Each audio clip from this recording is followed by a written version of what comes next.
Welcome back to Banjo Strings and Drinking Gourds, the podcast of the Frontier Culture Museum of Virginia. I'm Alex. And I'm Rachel. Today we're going to continue look at how cotton started a process which resulted into the modern world we live in today. The last podcast we focused on Great Britain and the beginnings of the Industrial Revolution, and now our attention will focus on the brand new nation, the United States. Before we talk about the United States after listening to the first podcast, is there anything more you would like to add on to that subject matter, Alex? Yes, one thing, and it's very important to the story. While Britain was the first to build cotton mills, other nations soon followed. The French started building cotton mills in the 1790s, so did Spain, Egypt, the United States, parts of the German speaking world, and Mexico. While the British tried to protect this technology, these new centers of textile production hired British textile workers to help build the new mills or try to steal the technology outright. As we will soon see with Samuel Slater, this was how this new technology came to the United States in the 1790s. Now, with all of these new centers of textile mills, the demand for raw cotton will increase dramatically and the price will go up. Now, listening to the first episode, I made a mistake. I said 90% of all American raw cotton went to British textile mills. This is not true. What I can say with certainty is in the 1850s, 67% of all the raw cotton in British textile mills was imported from the United States. The United States was the bigger supplier of raw cotton to Britain. However, the United States was also exporting cotton to other European countries and, more importantly, to a booming textile industry located in New England. The one item I would like to address is in the last episode, we often talked about children as young as 7 working in the mills, but never addressed where we got the information or gave any example. Robert Collier was born in 1823 and wrote, quote, "When between 7 and 8, I found myself with many children of about my age or older standing at the spinning frames. So 13 hours a day, 5 days a week, and 11 on Saturday." End quote. This information comes from an article titled Childhood and Child Labor in the British Industrial Revolution by Jane Humphreys in Economic Historical Review, May 2013. Parliament in 1831 to 1832 held the Sadler Commission on Child Labor and published the report in 1832. This report is available online today. Here we learn the story of Ellen Houghton, a 10-year-old girl who was a two-year veteran of Eccles Spinning Mill. Now, Ellen worked for 5 months as unpaid labor to learn the trade before getting paid. Ellen's day started at 5:30 a.m. and ended at 8 at night. There were 2 breaks for breakfast and dinner. Her job was a piecer at throstles, entailed repairing and reknotting broken threads as they were pulled onto the bobbin. The speed of the machines were fast, and Ellen would often make mistakes. Ellen was beaten by her overseer, William Swanton, twice a week. Head was sore with his hands. Swanton denied the frequency of the beatings, but admitted to using a strap on her. Now, when Ellen was late, she was forced to wear an iron weight around her neck and walk around the factory while being heckled by the other workers.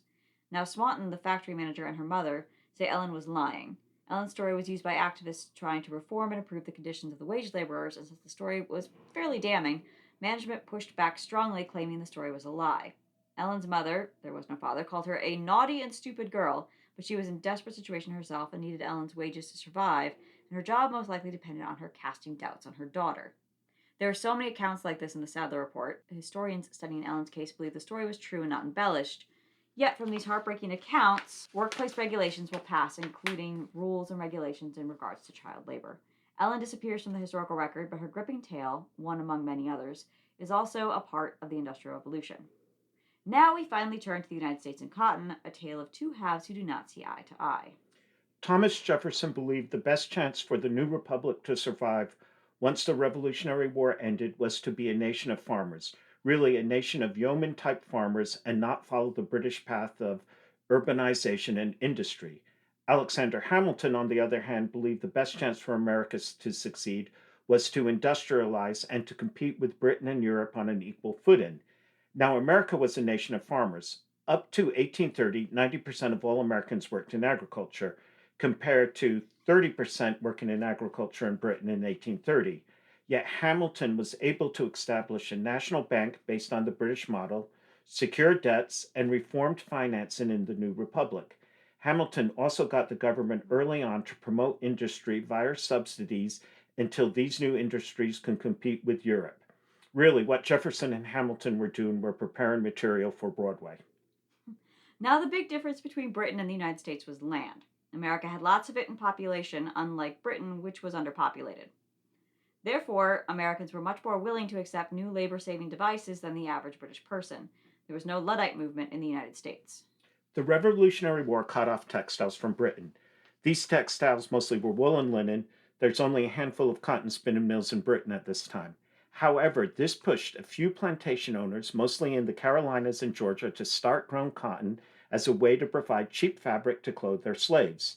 They are grown Sea Island cotton from the Bahamas, and as the name suggests, can only be grown near the sea. The big change in regards to cotton grown in the United States was the Haitian Revolution and the beginning of the Napoleonic Wars between Britain and France. The result of these two events cut off the main supply of raw cotton to Britain. Jean Montelet, a Haitian cotton planter, moved to the United States in 1791 and converted a rice plantation to a cotton plantation. He grew a variety of cotton called upland. This variety was short but loaded with seeds. The price for raw cotton was high, and more plantations began replacing rice with cotton, tobacco with cotton, well, not so much in Virginia. Eli Whitney now enters the story. Whitney in 1793 was staying on a Georgian cotton plantation called Mulberry Grove, whose owners seemed to be migrants from Connecticut, and observed enslaved people picking the seeds out of the cotton. The work was slow. A person could clean about 1 pound of cotton per day. Whitney, over a few months, produced the cotton gin, a machine made up of a wood drum with hooks that pulled the cotton through a wire mesh too small for the seeds. A person using a cotton gin could clean 55 pounds of cotton a day. I have a book at home called The 1,000 Events That Shaped the World. The cotton gin is featured in this book and suggests that this invention caused cotton and slavery to expand in the United States. Yet the book has very little on any of the inventions used to create the cotton spinning mills or power looms. Growing cotton in the United States would have expanded with or without the cotton gin. Whitney thought by inventing the gin it would reduce the need for slaves. Whitney never made any money on the cotton gin, mainly because how he wanted to market it was whoever used it would have to give him 40% of the profits from the cotton plantation. But the machine was so simple, the plantation owners just made their own version and kept the profits. The biggest story for Whitney in regards to the Industrial Revolution was the development of interchangeable parts in the manufacturing of guns. While Whitney did not invent this idea, he promoted and tried to implement the concept of interchangeable parts in his business. This was a key component of mass production of all sorts of items, like the Connecticut clock manufacturing business we will talk about in a few minutes. The new nation began acquiring new lands right from the get go.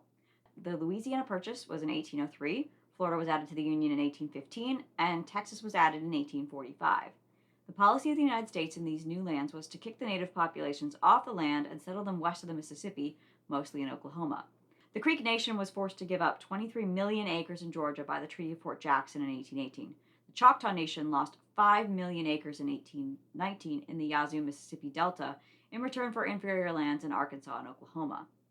Congress passed the Indian Removal Act of 1832, which resulted in moving all Indians west of the Mississippi River. The majority of these native people lived in the South. Most of the vacated lands became cotton plantations. The end result was 85% of all cotton picked in the South in 1860 was grown on land larger than 100 acres. These planters who owned these lands owned 91.5% of all the enslaved people in the United States. The money made by cotton was tremendous. The Mississippi cotton plantation owners might have been some of the richest people in the world. There's a belief that slavery might have died out soon after the Revolutionary War, but cotton changed the dynamic of this narrative. This is a topic we'll discuss later in the year. There are two views in Britain on cotton and slavery. One view is of the mill owners, shippers, and bankers, expressed by a British economist in 1857, quote, as far as yet appears, most cotton continues to be grown by slave labor. I cannot deem it superfluous to say one word modifying the existing system, end quote. In other words, the system is working, don't change it. Yet others were saying at the same time, quote, the increased uncertainty of continuance on the system of slavery, it is suicidal dependence on this crime of American slavery, end quote. The business of moving cotton to ports, the shipping of cotton to industrial areas, becomes a big business. Mill owners work with brokers who acquire the cotton. The brokers work with bankers, speculators, factors, the people who actually deal with the plantation owners, and cotton financiers. New York City and London will become rich off the cotton market and trade of the finished goods. Cotton plantation owners work with the factors who inform them of trends in the industry and will help them finance expansion if the price of raw cotton was going up. New Orleans will become a huge shipping port with brokers from around the world buying cotton. The cotton industry will set up the modern world of finance and big business. Many people are making money off the cotton industry, yet will never see a cotton plantation or step in a cotton mill. Now we're going to turn to cotton manufacturing in the United States. The first cotton spinning mill was built in Pawtucket in 1790 by a wealthy Providence merchant, Moses Brown, in partner with his brothers. Brown wanted to copy a replica of what the British were doing, but was running into problems as he did not have the know how to get the machinery to work. The answer was a young recent immigrant from Britain named Samuel Slater. Samuel wrote to Brown in 1789, quote, "Sir, a few days ago I was informed that you wanted of cotton spinning in business. I flatter myself that I can give the greatest satisfaction in making machinery, making as good yarn, even for stocking or twist, as any that is made in England. If you are not provided for, I should be glad to serve you." End quote. Now, who is Samuel Slater? He was a middle child, the fifth child of eight from a yeoman farm family. When he was 13, Samuel was apprenticed to a British textile manufacturer, Jediah Strutt, and was able to observe, run, and maintain an arkwright water frame for spinning cotton. He grew dissatisfied with the work, or there might have been another reason, but when he was 21, he emigrated to Rhode Island. Slater was able to recreate the arkwright water frames from memory and also was able to show how the British managed these mills and ran the mill on the British system. The mill was a success and soon was producing cheap cotton thread and was sold to local weavers. The first mill was small and adapted from an existing Fulham mill. The first proper spinning mill was constructed in 1793 and it had 72 spindles, so not really a big mill. It was made of wood and was 6 bays long. Yet from this mill, the textile industry was established in the United States, and the textile industry will grow tremendously over the next couple of decades. The mill did not use steam power. Slater was called the father of the American Industrial Revolution, and in Britain as Slater the Trader. Britain tried very hard to keep this new technology secret and even had laws to protect the technology and prevent skilled craftsmen from emigrating. The laws did not work, and all areas beyond Britain who were trying to establish textile factories would try to hire British textile workers to help establish these factories. This really is how industrial espionage worked in the past: steal the workers who knew the secrets. Hamilton was all for paying these workers, Jefferson not so much. Now, Slater in 1798 will break away from the Browns and form his own company. Eventually, with his brother and other family members, he'll own 14 textile mills. Slater did not seek outside capital, and for the most part, his mills were on the small side. This becomes known as the Rhode Island system: mills owned by one person, run on the British system. The mills would hire families to work in the mills, including hiring children, provide mill housing. The rent was deducted from the pay of the workers. These workers would work 70 to 80 hours a week, 6 days a week, leaving no time to plant a garden or go shopping. Hence, the mill would provide a company store selling food and other supplies open at night and on Saturdays. Slater continues to adapt and tinker with the mills. He'll invest in steam power, use the spinning mule system replacing the arkwright spinning system, and will eventually add power looms to his mills. Now, I grew up near a town called Webster, Mass., a town Slater founded in 1812 and named after his friend, Senator Daniel Webster. Well, I need to back up a bit. Webster was originally part of Oxford, Mass., and had a few farmers living in the area when Slater realized the area had the potential to power many textile mills because of beautiful lake and, and an abundant workforce. The town was incorporated in 1832. So, the name of the lake is one of those words that I really don't want to try to pronounce, Alex. It has 45 letters and might be the longest place name in the United States. And this is to get back at Rachel for making me say Latin a couple of podcasts ago. 14 syllables. Okay, let's try this. Char gug gugman chug gog chow bana gung ga mag. That was pretty good. Really, everyone who lives around the lake just calls it Webster Lake. That's much easier. I like it better. But the nice thing is, the word means a lake divided by islands or meeting places of the Nipmuc Indians. Now, Slater constructed a mill powered by the lake in 1812 called the Old Green Mill. Slater liked the area. He actually moved to Webster and died there in 1835. And this is an American success story. He went from being an apprentice to a millionaire when he died. He was buried in Webster. The old green mill went through many changes of its working life, from a cotton spinning mill with power looms to a textile print mill. Eventually, the mill started to be called the Cranston Print Mill and operated amazingly till 2009. And I believe this is one of the last textile mills in New England to run and then be shut down, like all of them will soon be. I've been to Webster hundreds of times and never knew its history till I started reading on this subject matter for the podcast. The town has a feel of living in past glory now. Now I know it's because of the collapse of the textile industry. However, the lake is beautiful, great for swimming and sailing.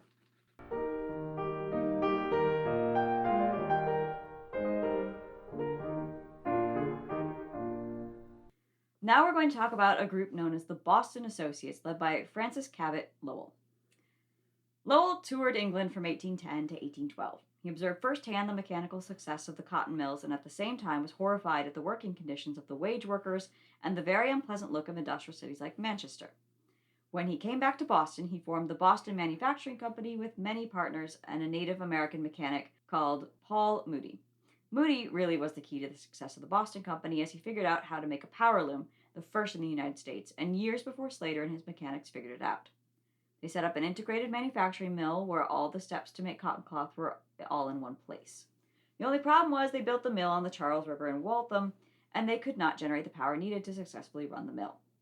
Lowell died in 1817, but his associates, who had much capital to spend, moved the operation to a town called Chelmsford along the Merrimack River.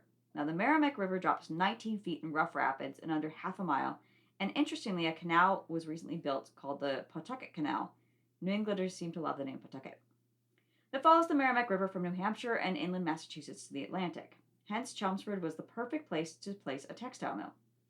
A power mill race was built from the Merrimack and the Pawtucket Canal that would power a series of mills. The Boston Associates now established the Merrimack Manufacturing Company and purchased land and took over the Pawtucket Canal and started building a large textile mill. The local population was sparse, so the company would need to recruit workers and hence started building a planned city under the principles set out by Lowell. The city, really the first industrial city in the United States, was named after Lowell. The company built boarding houses near the mills. Main Street was laid out for banks, stores, and a church. The company offered daily wages in hard cash. This was unique at a time when currency was in short supply and the rural economy was run on what historians call the exchange economy. Now, the key to the success of these mills were who they were hiring: young women. The company recruited women from farms and were very successful. The workday was 14 hours with few breaks. The women lived in the boarding houses run by old women who cooked and did laundry for the mill women. The women had a 10 p.m. curfew and were required to attend church on Sunday. Lowell never intended for this work to be a career for these young women. It was a way to make some money before they got married. This was to prevent a poor permanent laboring class of people to prevent Lowell from becoming Manchester. Now, it did not work out as Lowe intended, as the work was awful. The hours long. For a good part of the year, the women never saw daylight as they were working during the day. The work was boring, very loud, as the women mostly worked at the spindles and managing power looms. They were breathing in cotton dust, which led to all sorts of health problems. The job was nerve wracking and exhausting and a tedious grind. The job got easier in the 1830s and 1840s with automatic shutoffs, and hence the workers were more or less minding the machines in a very loud environment. Journals from this time suggest that some of the women multitasked and actually bought books to read during their shifts while tending to the machines. The truth of the matter, the women did not like the work, mostly did it for months at a time and then went back to the farm. Yet people did not like working on the farms either. The work choices at this time were not good. So, Rachel, as a young woman, what would you prefer?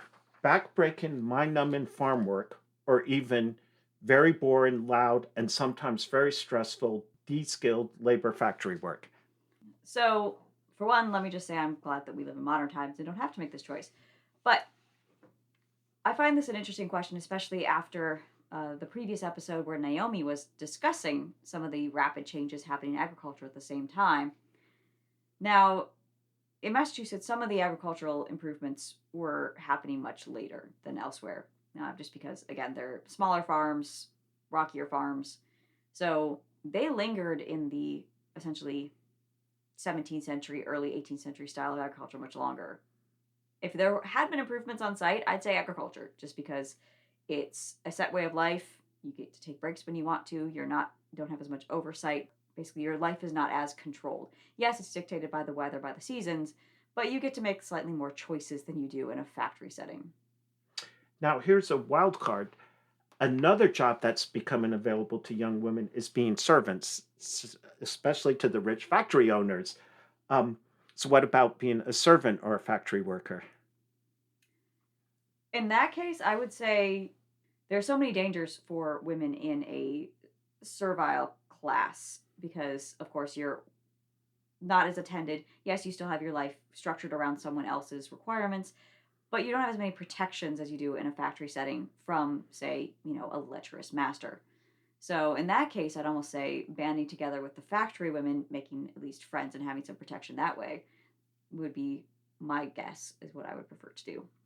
Well, this is where I came across someone. Her name is Sally Rice. She comes from a remote village in Vermont and ended up working in some of the Thompson mills. And this is what she wrote on the same thing. And the answer that I thought that is very funny on this one, it's not one that I thought of or one that you even mentioned. Um, so she goes and starts working here. And interestingly, you're paid by how much you actually weave. It's not an hourly wage. And so she has worked her way up to I have woven 4 weeks and have woven 6.89 yards. We have $1.10 for 100 yards. I wove with Olive Alger 1 week to learn, and I took 2 looms 2 weeks, and now I have 3 looms. I get along as well as anyone could expect. I can make Zero and P. Alger makes $3 a week besides their board. We pay $1.25 for our board. We three girls board with a widow Whitmore. And she goes, describing the work. It is a noisy place, and we are confined more than I like to be. I do not wear out my clothes and shoes as I do when I housework. If I can make $2 per week besides my board and save my clothes and shoes, I think it would be better than to do housework for 9 shillings. I mean, for a year or two, I should not want to spend my days in the mill unless they are short, because I like a farm too well for that. But the key thing in this letter is one of the things she likes about factory work over servant work is that it doesn't wear out her clothes. It's a different type of drudgery, really. It's more repetitive motion as opposed to, scrubbing floors and cleaning carpets or, there's a definite difference in repetition of your day. However, what are you actually repeating? So, yeah, practical reasons are definitely going to be under consideration here. Now, Lowe really is the first industrial city. The company was very successful and profitable at first. Lowell in the mid 1830s had 8 large textile mills who had 116,804 spindles on power spinning mules, 3,933 power looms, the labor force of 5,051 female operatives, 1,512 male workers, processing 235,700 pounds of cotton, 9,000 pounds of wool to produce 704,000 yards of cotton goods, 43,270 yards of carpeting, and 6,000 yards of woolen broadcloth and cashmere. The Low women did organize, and they went on strike twice during the 1830s. Now, the 1830s were an interesting time as innovation builds upon innovation. Cyrus McCormick of Steele's Tavern invents a working reaper in 1832. Eventually, he'll move to Chicago and mass produce reapers in a factory. John Deere, a blacksmith, will pattern a new plow, an all steel plow in 1836, making the job of plowing more efficient and quicker, even though it's still being pulled by horses or oxen. Have you ever pulled behind a John Deere plow, Alex? Yes, I have at Sturbridge Village, and it is like the Rolls Royce of stand behind plows. The beauty of the John Deere all steel plow is the soil does not clog up to the bottom of the plow. The plow is a self scouring, making plowing a field go a lot quicker as the person plowing does not have to stop to remove dirt from the plow. In 1848, Deere builds a factory in Moraine, Illinois, and begins producing over 1,000 plows a year. The next invention was the turbine water wheel, an iron wheel where the water goes into the center of the wheel and is forced out along the rim of the wheel the circumference of the wheel. The increase of power that a water turbine compared to an overshot wheel is tremendous, and this opens up a lot more possibilities of what can be made by machines. Now we turn to Western Connecticut and the life of one Abraham Philly, a grist miller who liked clocks. Somehow he managed to turn his grist mill, really the water power, to make clock making equipment. This grist mill grew and eventually it became a town, Winston, and the clocks produced there were known as Winston clocks. Eventually, the president of the company, William L. Gilbert, in 1841, built a brick factory making clocks using mechanized machines and de-skilled labor to produce them. The company, now called the Gilbert Clock Company, expanded tremendously in the 19th century. Winston looked like a textile city with company housing, a company store, thousands of wage laborers working for the company, huge brick factories, and steam power, except they made clocks. The clocks were cheap and essential for everyone in the industrial age where everything had started to run by the clock. The next industry to industrialize was toolmaking, and in particular, making axe heads. Once again, a blacksmith shop, a grist mill, and sawmill, you tend to have these small mills clustered in one area, was converted to a factory just to make axe heads. Two brothers, Samuel and David Collins, figured out how to make axes by dividing the labor, using water power to power the trip hammers to shape the axe. The area became known as Collinsville, and the Collins brothers built bigger and bigger factories and diversified in making knives and other agricultural implements. A blacksmith can make one axe head a day. The Collins Company were able to make 8 axe heads per person working in the factory. The company soon was producing 1,500 tools a day, and the price was much cheaper than any blacksmith produced tools. The Collins Company built homes, stores, and converted one of its buildings into a church, dance hall, theater, library. To understand what this means for the people living through these great changes, we're going to look at one New England town, Thompson, Connecticut. Why this town, and hopefully they don't have a crazy name for a lake. Thompson is the town I grew up in, and while I did not know this as a teenager, Thompson has a rich history, and the experience of Thompson in the 19th century was a microcosm of a typical mill town in the United States. I also worked in a textile mill the summer before I went to college, and it is one of the last operating in New England. And really, to get the story of Thompson, it is a very small farming community built around the church, which is on the common. And one of the nice things about Thompson is it is in a crossroads. It is the halfway point between the Providence and Springfield Road and also the Hartford and Boston Road. So consequently, around the common, they started to build a series of inns. There was a carriage maker, there was blacksmiths, eventually a bank came in, and the business was all centered up on the hill, and surrounding the hill was a series of smaller farms. Thompson is famous for having George Washington slept there, and so did Lafayette, because it just happens to be convenient. Below the hill is a huge swampy area associated with the French River, which flows into the Quinnebog River. And the term swamp Yankee, some say, comes from Thompson, that during the first start of the American Revolution, a couple of residents from Thompson hid in the swamps to hide from the British, which, when they found out the British were nowhere near them, they were chagrined. Now, after 1808, Thomas Jefferson blocks the importation of cotton materials into America from Britain. So there is a demand to increase the number of cotton factories. And so a factory is built in 1812, I believe, down, and it's called the Swamp Factory.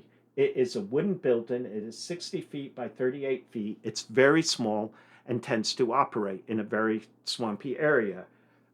Again, after the War of 1812, America puts high tariffs on British goods coming into the country, and this is to encourage industrialization in the North. And consequently, in 1826 and then in 1831, brick mills are being built in Thompson, powered by water.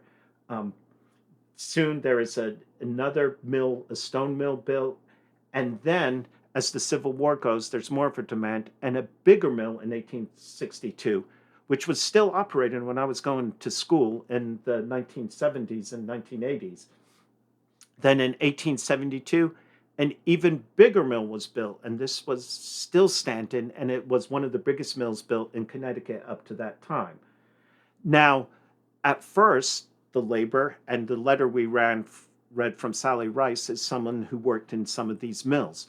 Starting in the 1840s, and this is also going to help in Low, they start hiring Irish Catholics who are coming to America because of the potato famine. They are desperate and they are willing to work for lower wages. And this is a way a lot of these textile companies are going to maximize their profits because all of a sudden they have a huge group of people who will be paid for less. And this is the end of the low women. They are replaced by Irish Catholic workers. The next group that comes in are French Canadians. Then you are going to get Scandinavians, Greeks, Slavic groups that come down. And in these little towns where the company housing is built, you get, and in Thompson, this is very clear. There's one organization called Three Rows that seems to be where the French Canadians live. There's a Greek field, and that seems to be where all the people from Greece and the Slavic areas tend to live. Then you have a Scandinavian section, and it's again, they're all separate. And it seems if you belong to certain groups, you sort of go to certain parts of the mill housing, but it's still all mill housing. Then after the Civil War to World War I, the area is booming. These textile mills are some of the richest areas in New England. To give you a sense, Thompson and these two mill areas are now called Grosvenordale and North Grosvenordale over the person who takes over ownership of these mills and begins to modernize them, had two theaters, a bowling alley, a jail, several taverns, many restaurants, a trolley service, two bakeries, baseball fields, two hat millinery shops, a furniture store, an undertaker, two semi-professional sports teams, the Arrows, which played baseball, and the Peabody Five, which played basketball. Um, and this is amazing because when I grew up, none of this was there. There was no restaurants in my town. In fact, there was nothing in my town at all. Um, and after World War I, this all begins to collapse. The industry moves south. The workers, you can pay the workers in the south much less than you paid the workers in the north who had started to unionize. They were beginning to limit the number of hours people can work. So this is where the 40-hour work week is going to come in rather than the 60 to 70 hours they were working previously. Um, and the mills slowly begin to shut down. And when the mills shut down, all the stores and businesses shut down. What happens in Thompson is Thompson becomes a town of 10 villages. You either are a village that has a factory or you're not. Thompson Hill, which is where the Congregational Church is, becomes very residential, and it's where the mill owners live. So Thompson Hill today has huge mansions where the mill owners live. So within Thompson, there is, if you're from Thompson Hill, you're looked down upon by people from some of the mill villages because that's where the rich people lived. And that's still going on today, even though there are no mill owners in Thompson Hill. My parents' home was built on the foundation of a huge mansion that burnt down in the 1830s. So it's a very interesting time period. When I was growing up, the mills were not operating like they were. They were very small businesses, and even those began to shut down until you had a lot of poor housing, mill housing that is incredibly old. That Swamp Mill got converted to mill accommodations and it's still standing. The 1826 mill is still standing. The 1862 mill is in disarray and was torn down, but they sort of ran out of money. So half of it is standing and half of it is a wreck, or it was the last time I saw it. And all over the area where I grew up in, there are mills decaying, falling apart.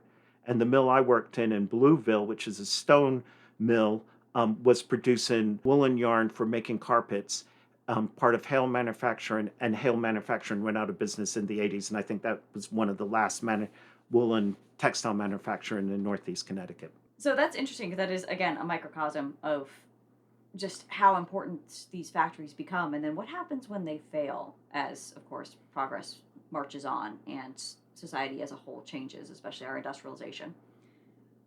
If we're looking specifically at the museum and the impact of these cotton factories and the boom in wealth, the greater amounts of goods available, processed goods, mass-produced goods, as well as the repercussions further away from these factory towns, we've got to look at our 1820s and our 1850s houses.